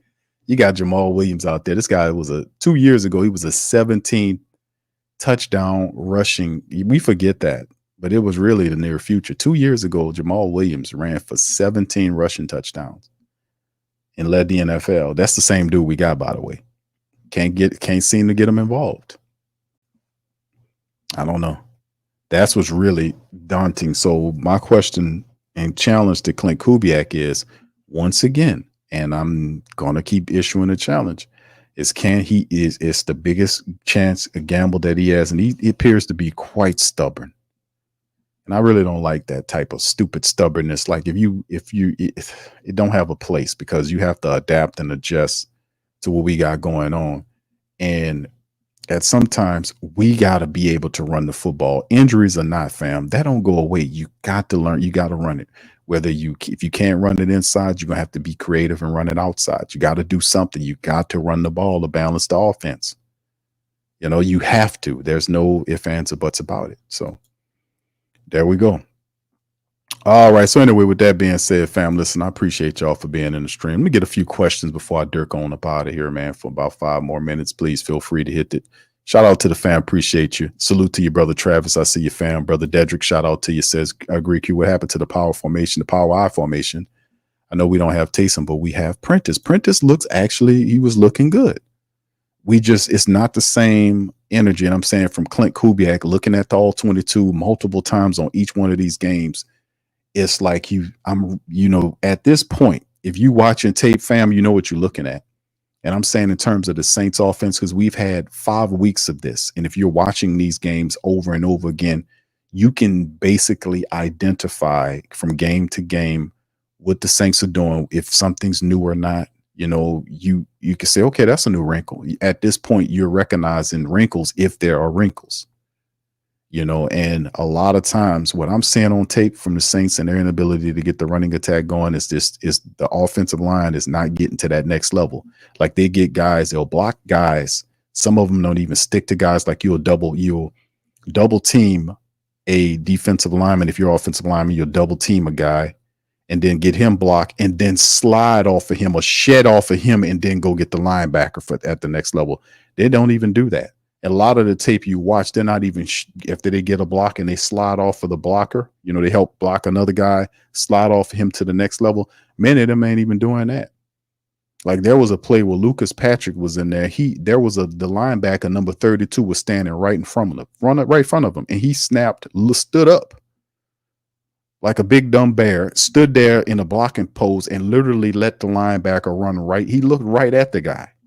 And then literally let him run around and go at the quarterback. And I'm like, where they do that at? Where they do that at? He looked at the guy. When he snapped, the first guy he looked at and didn't let him run right past him. He didn't block nobody. So, I mean, that has to, if I see it, John Benton got to be looking at the tape, shaking his head, man. Like, dude, what you did, what are you looking at right there? Explain to me, what are you looking at? Well, I thought somebody else had the guy. Well, who's going to get him, bro? He's standing in front of you. Well, coach, I fucked up. Well, you can't do that. Stop doing it. So until we get through that, and listen, some of that is going to happen. We know that because a lot of these guys haven't played, and it's a drop off from the starters to the backups. But regardless or not, the Saints, it's Clint Kubiak's job to figure out a way to run the ball to balance his attack. If he can't do that, then it's going to be difficult, because that's what Tampa Bay going to do. Tampa Bay is going to try to one-dimensionalize the Saints by stopping them from running the ball and forcing Spencer Rattler to beat them while blitzing the hell out of them. Disguising looks, giving them different looks, and all this kind of stuff. So it's not going to be an easy day at all for Spencer. But that's why I was saying we need him to have at least a running attack. All right. Let me get a few more questions here, fam. We're gonna get the hell on out of here. Are they tying Kubiak's hands? I don't know who's tying his hands. And fam, I'm not buying it. I'm not buying the front office told Dennis Allen to put Spencer Rattler in it. I'm not buying that, man. Who told him that? There is no front office that's going to speak up and tell Dennis Allen to do anything. They don't do that at all. Where they do that at? They've never done that. They never done. That would be Tom Benson. Tom Benson was the last person from the front office that would go down there and say, hey, man, matter of fact, Tom Benson used to call Sean Payton up to his office and question him. Well, why did you do this? Why did you do that? There was old interviews with Sean Payton telling people that. He used to call Benson, used to call him up to the office and question his game plan. So he was always doing the best job as he could do to make the right calls, because he knew Tom Benson knew what he was looking at. he knew football and would call Sean, why did you call such and such play? And Sean Payton didn't talk all that shit. He didn't get wordy and get a ballooned head until Tom Benson closed his eyes and transitioned to the afterlife. And then the team was in the hands of his wife, who is an ambassador. She don't know a lot about the football game like that. So she heavily relies on the guys that Tom Benson left her. And she trusts and believes in these guys, and she does not meddle in their business unless it gets really bad. That's like it happened with the Anthony Davis situation. She meddled in that because it got really bad, and she came down and then did something and fired Dale Demps. It took a lot to get him out of here. But when that Anthony Davis thing happened, that what he did and all that kind of stuff, that put a black eye, and she came down there and made some moves. But this is not this is Mickey Loomis would be the guy. They rely on Mickey Loomis to make these calls, and Mickey Loomis' MO is never to go and tell Dennis Allen what to do with his personnel. He leaves them alone. So I'm not buying this whole thing about them saying, "Hey, Dennis, you got to make a QB quick snap or change here. We want Spencer Rattler." What? Where was that shit at, like I said, in week number 1 when he was playing games with the QB if they were so concerned?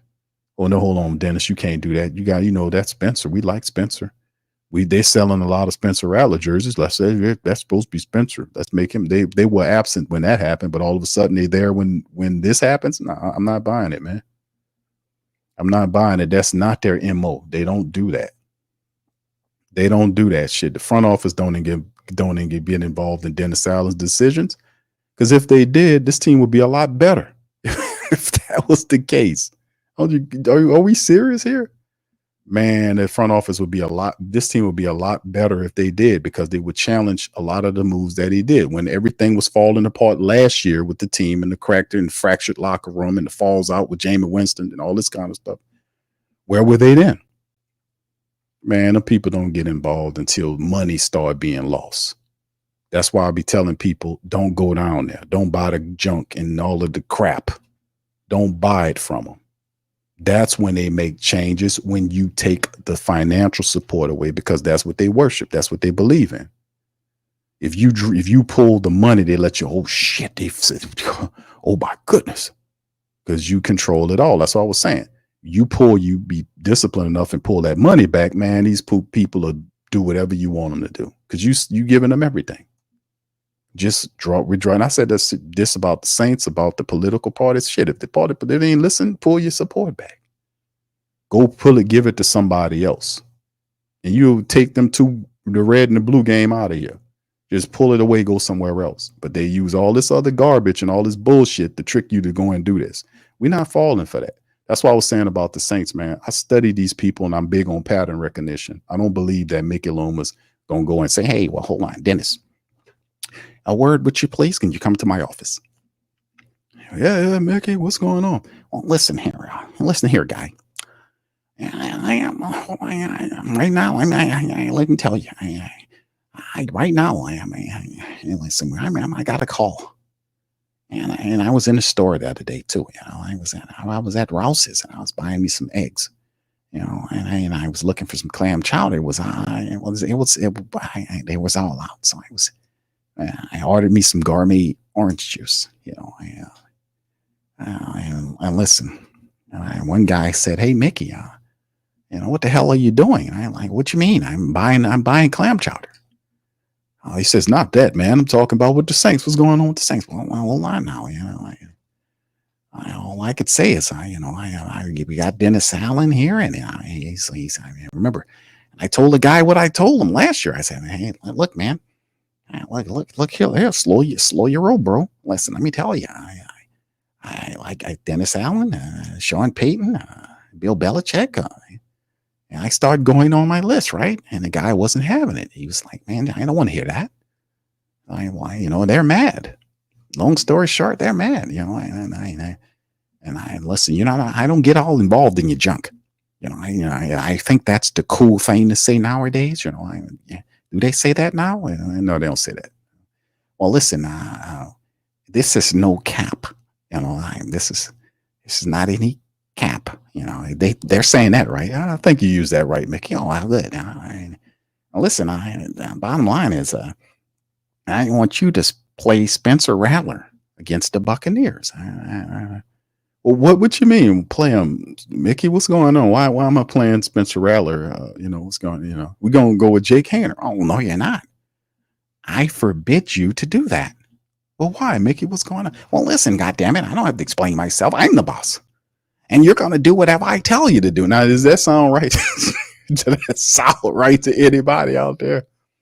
Does that sound right to anybody out there? Mickey Loomis is pulling Dennis Allen's whole card and telling him, hey, hold on now, I'm the big guy here.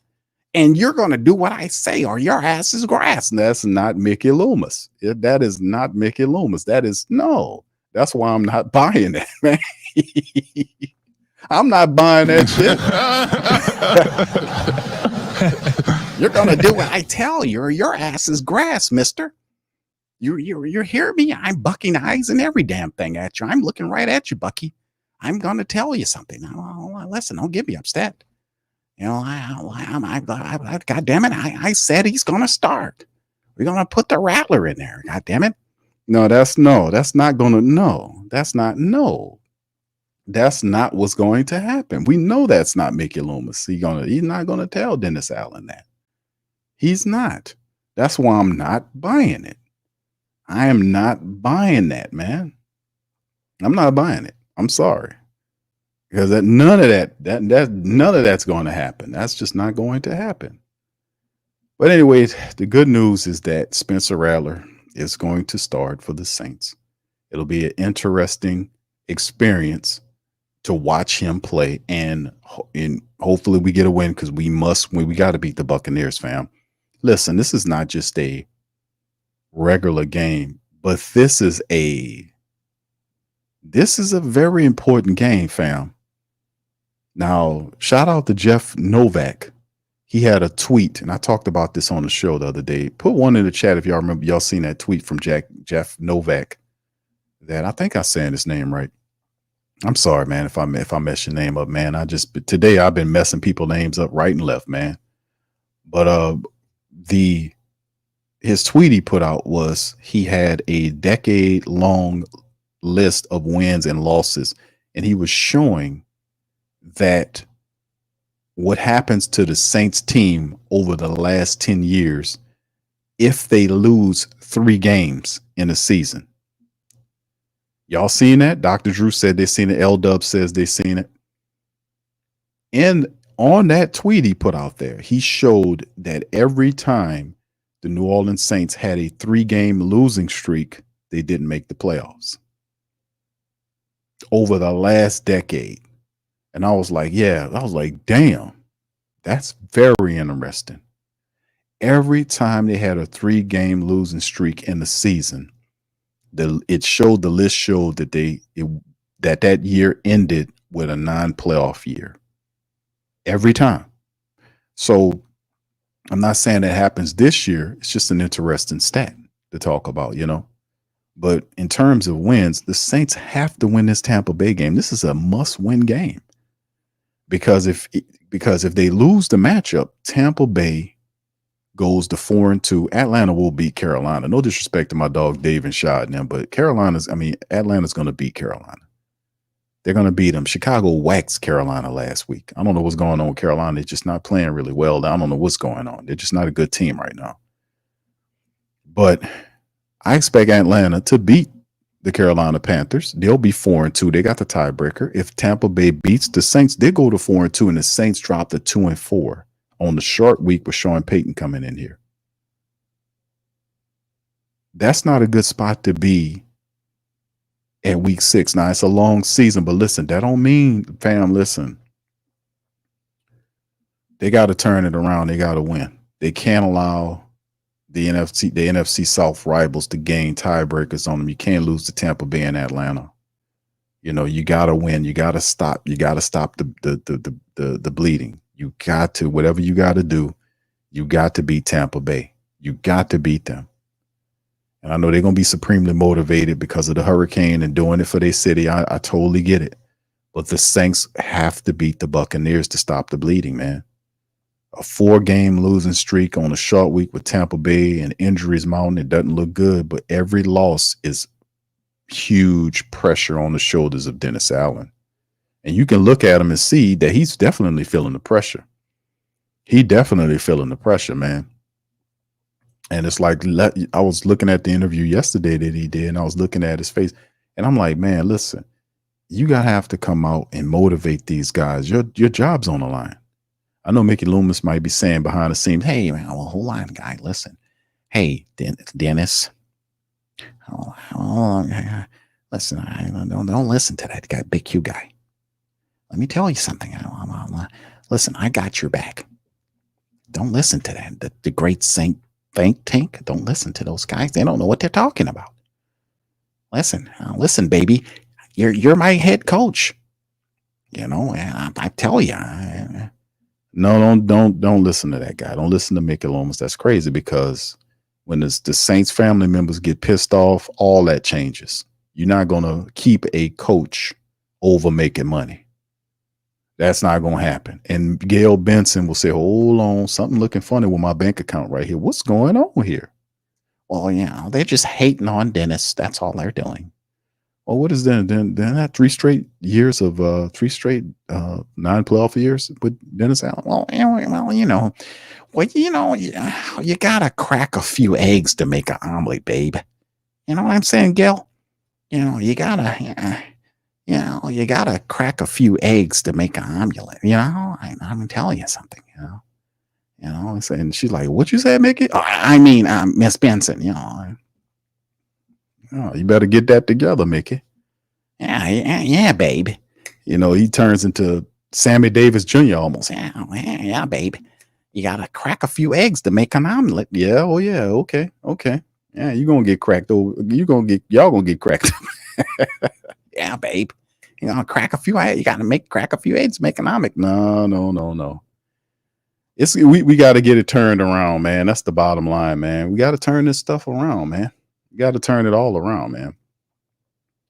We got to turn it around big time, fam. So yeah, the injuries are mounting.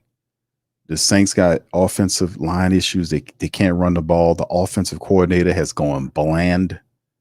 Somebody need to call the people, because I think we had an alien abduction. Clint Kubiak has been abducted and replaced with a C version of himself.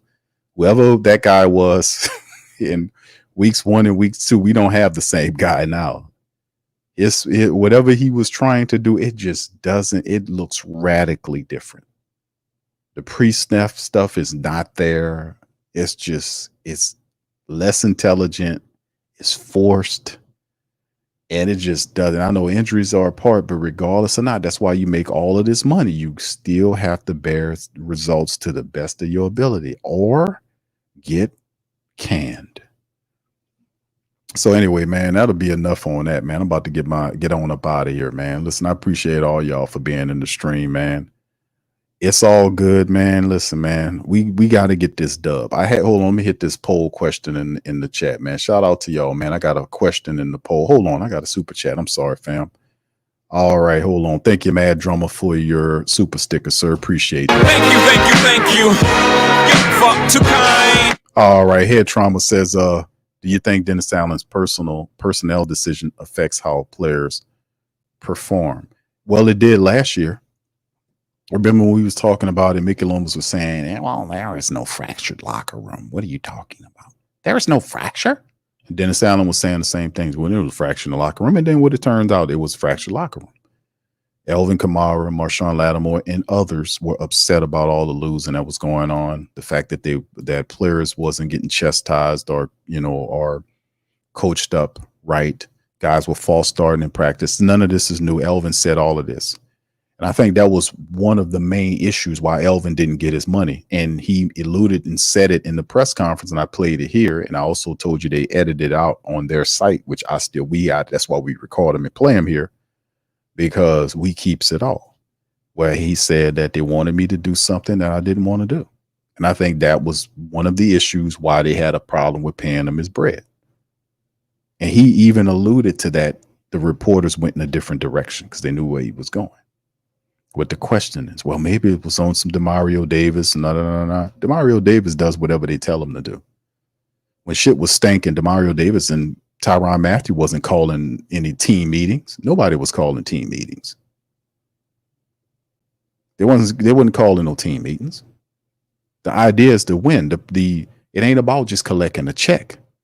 It's about winning. We want to see winning. We're not paying you to lose. And if you lose in games, we don't expect you to win every game, but effort means something to people. They want to see you perform. They want to see you lay it out and do what you're supposed to do. We know you're not going to win every game, but and the full effort is warranted. That's wanted. If another team beats you because they was just better, that's one thing. But if you're losing games because you're making mistakes, you're turning the ball over, you're missing tackles, you're throwing interceptions, you're missing blocks, that's something that's schematic, that's on the coach level that could be fixed. That's a part of it. That lies on a portion on an unprepared team, because only unprepared, dysfunctional teams do all those things at a large volume that ultimately leads to losses. We can all say here that the last two, maybe not the last two games, but the two games we lost to the birdie teams and Eagles and the Falcons was because of the Saints' inability to do anything correct in moments of the game, low IQ moments and not completing the game, stuff like that. It's just a part of the game, man. Right? All right. So anyway, thank you, Head Trauma. Appreciate you for that. Thank you. Fuck too kind. And shout out to the fam, man. Y'all hit the like button for me. The poll in the chat, man. Shout out to everybody, man. We got 380 plus people that voted on the poll tonight. If y'all want to hit that poll up, man, hit the hell out that poll. Let me know what you think. In the sense, who do you think gets the victory in week 6, Saints or Bucs? Good to see out of the 380 plus people voted, 73% of the family members says Saints gonna beat the Bucs. 27% says Bucs. So 73% versus 27% says overwhelmingly we got it.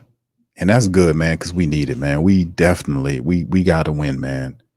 We got to win. We need to get this victory. Going 0-4 is not a good look. It really isn't, man. It really isn't. And I know Dennis, listen, man, this dude's really getting close. You're getting close. Because like I said, the Jets got rid of their guy. And you're looking at the Saints 3 years in. This is the third year. They'll, 4-game losing streak. That's not good, man. We got to turn this around. We got to do better. All right, Eli, shout out to Eli, man. Says, come on, Who Dat Nation, beat Tampa for us, get them off our necks, but at the same time, I wouldn't mind to see y'all fall even more. Hey, man, we'll be back. We'll be back. We'll be back, man. We're not cooked yet. We're not cooked yet. It's a lot of football left to be played, and we're not cooked yet. We're not cooked yet. We're not cooked yet. All right, so anyway, we're going to get ready to do that, man. I don't know, Kev. Kev says, you got to do them, Jim, Kev. I thought the Saints hired you to do the in-season valuations. That's your responsibility, Kev. That's on you if they don't get done. Richard says, also positive locker room talk is quoted big time. They need a big me-up, and beating the 3-time repeat South Camp will help. It will, bro. I was looking forward to them beating the Chiefs. And like I was saying, people's like, man, Q, they ain't going to beat the Chiefs. I'm like, fam, it's not prime. It's not the prime midseason Chiefs. As you can see, they left a lot of plays on the field. We covered the film. It's like with Pat Mahomes boys, he was missing on throws. He missed a touchdown. He was, he wasn't prime Mahomes. He wasn't, so they were very beatable. We just did not execute. We didn't do what we needed to do. We didn't make the catches that we needed to make. We didn't make the blocks that we needed to make. But there were moments in the game where the Saints had an opportunity to make their presence felt. Let's just say that, right? They just didn't do it.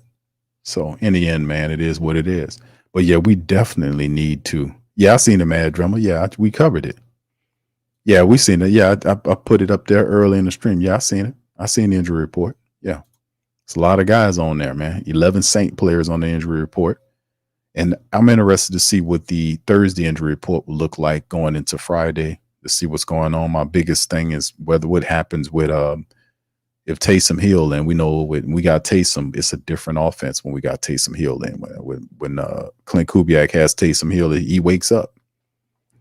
He wakes up as opposed to just over rely on the same guys, man. I don't know if he's gonna fix that. Brother Damien, what's up, Damien? How you doing, sir? He says, Q, at work, haven't been commenting, but you had me on the floor, yes. Yeah, ass is grass. And oh yeah, buddy. I'll tell you something. Your ass is grass, bucko. Let me tell you something. I don't play no games. I keep that thing on me, and I practice. I look in the mirror. I'm like the Wild Wild West. I practice with it. You know, I twiddle it on my finger. And listen, it's unloaded. Nobody's in the room with me, but I practice. I got a cowboy hat. I turn it to the side. And I go, come on. Yeah, I'm telling you, I keep it on me. No cap. No cap. I'm gonna tell you something. Your ass is grass if you don't listen to me. I'm putting Rattler in there. I'm like, man, y'all imagine Mickey Loomis telling Dennis Allen that shit. I'm like, I'm not buying it. Sorry. The only people that could tell him, hey, put Rattler in there is Mickey Loomis. The power is centralized in this. It's not hard to figure out who's pulling the levers of power in the Saints building. It's Mickey Loomis. They rely on Mickey Loomis, over rely on him. That's why I was saying take the general manager job away from him and give it to a younger general manager that's more in touch to this year's NFL or the modern NFL. Mickey's an older gentleman. You can keep the VP job. Just let's get somebody else as a general manager. He done served his purpose. Appreciate you. Time to move on. It happens. So that's what I was pushing for. But yeah, it's all him. I don't see Mickey Loomis telling Dennis Allen what to do with his players. Oh, hold on now. You're gonna come here. Dennis, bring your ass here right now. Come here and stand right here. Yes, Mickey, can I help you? Well, listen here, guy. Let me tell you something. I'm mad as hell right here. I'm so mad you can fry an egg on my goddamn head. I'll tell you something. Listen. Your ass is going to play Rattler. Excuse me, Mickey? You heard what I said, goddammit. You're going to play Rattler. Why are we going to do that? Because I said so, goddammit. You're not going to. No, we're not going for that. That is ridiculous. We know Mickey Loomis is not going to do that. You know, he's not going to tell Dennis Allen that. Y'all know that. That's why I'm not buying that shit, man. Hold on now. I tell you. No, Mickey's not going to do that. So, no, I'm not buying that, man.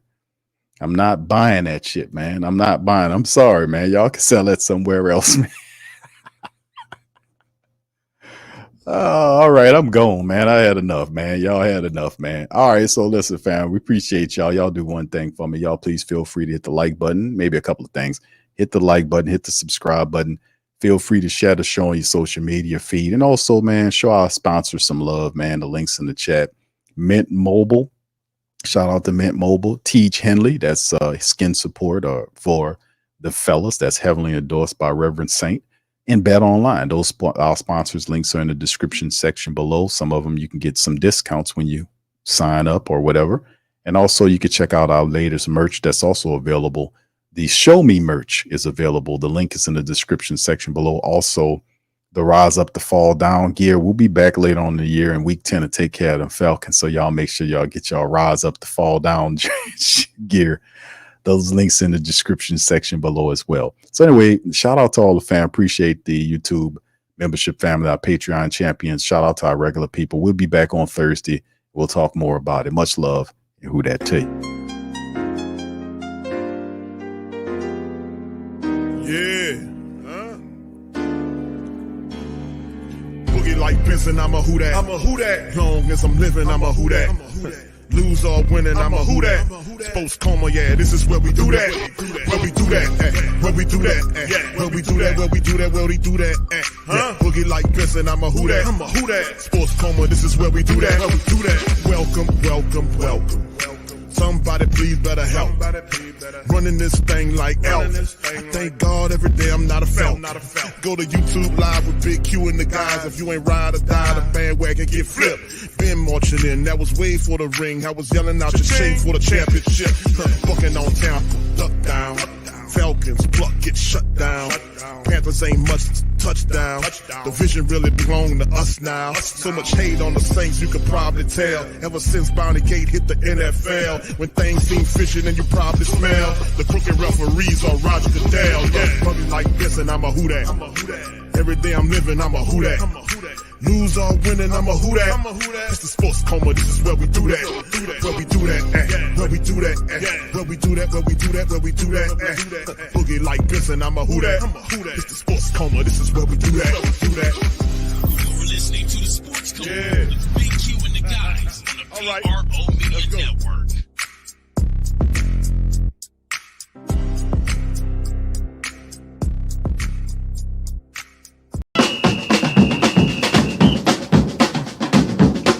Say they gonna beat them, say who that? Who that? Who that say they gonna beat them, say who that? Who that? Who that say they gonna beat them, say who that? Bet Online is the world's most trusted betting platform and your number one source for everything football. Bet Online has every stat, every matchup, and even live odds and spreads to bet on during games. Think you know your stuff? Get in on our $200,000 mega contest and pick 5 games against the spread every week for your chance at weekly prizes and a share of $200,000. When the game's over, head on over to our online casino and get in on a game of blackjack or poker or unwind with over 150 slot games. Head to the website today to get in on the action. Bet Online. The game starts here.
WhoThatDaily.com. That's right, the WhoThatDaily.com. Your one-stop shop for everything New Orleans Saints, New Orleans Pelicans, LSU Tigers, even the top flight boxing news. So if you're a Who That and you're looking for a place to stay up on your team, WhoThatDaily.com is your site. The WhoThatDaily.com for the sport Who That in all of us. That's right, the Pro Shop is the platform store where you can go and buy all the latest merch to support the platform. Available at the Pro Shops, we have dozens of hundreds of products available for you and your family. Unisex tees for men and women, hoodies and sweatshirts, tank tops, kids and baby items, long sleeve tees, mugs, pillows, wall art, bath bedding, face masks, phone cases, stickers, bags, fanny packs, socks, hats, and many other items. Please feel free to check out the Pro Shops. The link is in the description section below. And remember, it helps